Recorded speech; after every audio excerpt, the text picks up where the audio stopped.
So how do candidates use their social media profiles and pages? Well, it differs with each candidate. One may dominate Twitter, but barely register on YouTube or Instagram. The presidential hopefuls, they are figuring out what works best for their campaigns and their messages. According to Pew Research studies, the proportion of adults who use Instagram has doubled in the last few years. And adults, that equals potential voters. So campaign managers, they are mining through the numbers, just like they've mined through the polls for decades before this. Director of Social Publishing at CNN, Ashley Codiani, joining me now. Thanks, Ashley, for being here.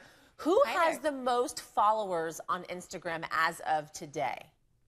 So Donald Trump is leading on the Instagram front, and that is, of course, followed by Hillary Clinton, Bernie Sanders, and Ben Carson. The four of them together are doing really well on the platform. So it's interesting because it looks like that then correlates with poll numbers. That's an interesting observation, but, you know, as I always say, you have to wait and see if those same folks who are engaging with them on social media actually turn out to the polls. Yeah. All right, let's take a look at this week's top candidates. So Trump's poll tracker picture that he put on Instagram, I think 3 days ago or so, almost 17,000 likes, 14,000 comments, and he wrote, quote, reveals I maintained a double-digit lead. What does it say about his Instagram profile and the way in which he represents himself? So Donald Trump loves to say that he's doing well in the polls, and he loves to remind everyone of that. And so with such a heavy Instagram following, this sort of makes sense for him in his personality. Yeah, well, it seems like it's working for him so far.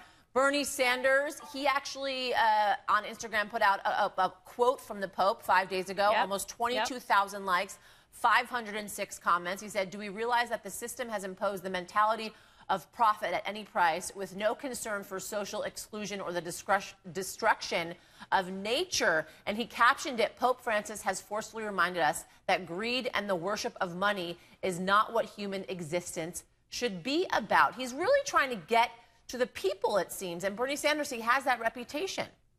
Yeah, well, this is a circumstance where the Pope's message sort of aligns really well with that very liberal ideology of Bernie Sanders. And so for Bernie Sanders, who isn't typically seen as maybe, you know, people don't recognize him as a religious leader or someone who associates themselves with religion very heavily, it's very unique that he would use the Pope and then use that line again to directly relate to his audience. Oh, that's an interesting point. So in a way, he's trying to get maybe that religious vote by putting out a picture of the Pope and a quote from him. Right. Hillary Clinton posting a picture of someone's nails that said, who runs the world? 6 days ago, 19,000 likes, 1,500 comments. That picture was originally posted by one of her supporters. I mean, that's a pretty strong, strong message.